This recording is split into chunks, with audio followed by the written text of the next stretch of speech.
তীব্র তাপপ্রবাহ ও দাবানলে বিপর্যস্ত দক্ষিণ ইউরোপের জনজীবন।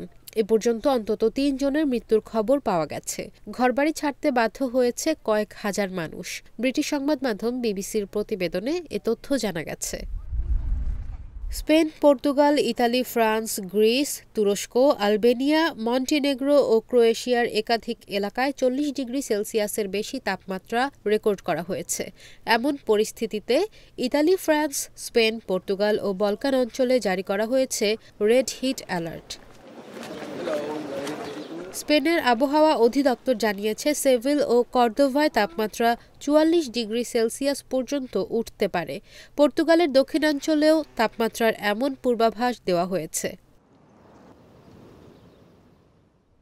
স্পেনের মাদ্রিদের কাছে ত্রেস কান্তোস এলাকায় ঘণ্টায় ৭০ কিলোমিটার বেগে বয়ে যাওয়া বাতাস দাবানলকে আবাসিক এলাকা পর্যন্ত নিয়ে এসেছে। কাস্তিয়া ও লিওন অঞ্চলে ৩০টির বেশি দাবানল ছড়িয়ে পড়েছে।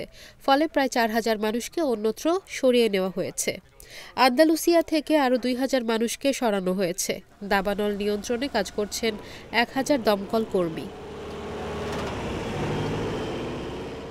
পর্তুগালে ৩টি বড় দাবানল নিয়ন্ত্রণে আনার চেষ্টা করছেন দমকল কর্মীরা। ১,৩০০ দমকল কর্মী কাজ করছেন দাবানল নিয়ন্ত্রণে। ইতালির রোম, মিলান ও ফ্লোরেন্স সহ অন্তত ১০ শহরে রেড অ্যালার্ট জারি করা হয়েছে।